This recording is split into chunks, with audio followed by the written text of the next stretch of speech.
40% тең болады 0,4 тең болады 100-40. Бұл жерде бірінші сынау бізде 40 ол пайыз, процент бұл бізде қасына көріп тұрсың жерде. Тең болады 0,4.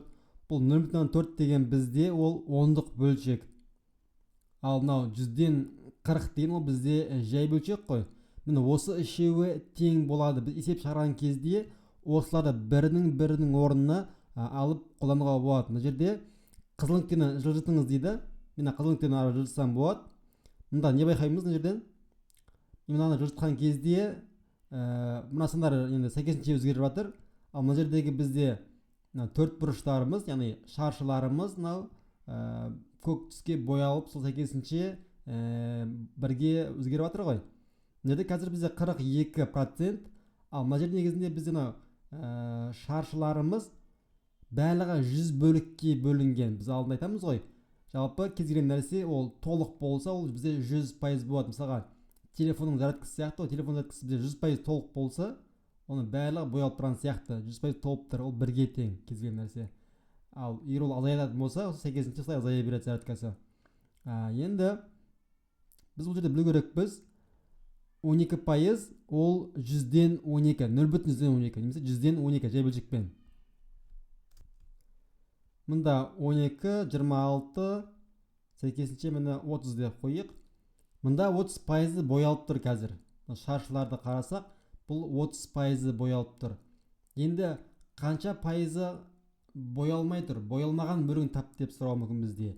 Енді 30% боялса, бізде енді жалпы мына 100 ғой. 100-ге шейін 30 бен 100-дің арасында бізде 70 деген сан бар ғой. 100 азайтылған 30, ол бізде 70-ке тең болады. Иә?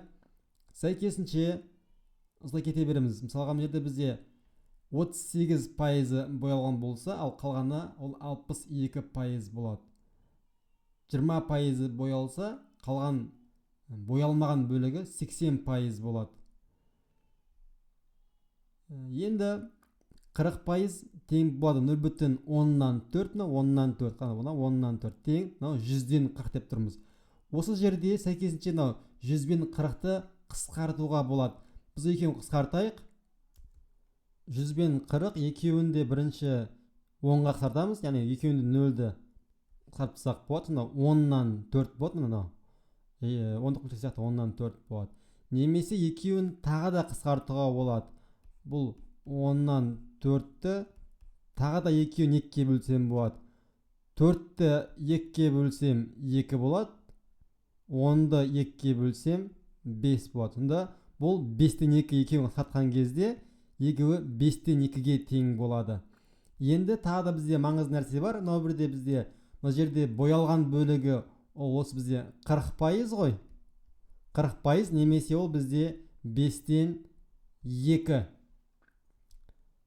Және де боялмаған қалған бөлігі қанша пайыз қалды бізде мұнда? Мұнда 60% қалды ғой. Ал 60% қалса, ол жай бөлшекпен 5-тен 2 болса, мұнда қанша бөлік қалды дейтін болса, бұл 60 бөлінген 100, ол бізде 10-6, бұл екен тағы да 2-ке бөлсек 5-тен 3 болады. Сонда мұнда қалған бөлігі 5-тен 3 болады. Міне бізге процентті жай бөлшекке, ондық бөлшекке айналдыру, және де оның сәйкесінше берілген 30% болатын болса, қалған бөлігі 70% деп табу бізге өте маңызды.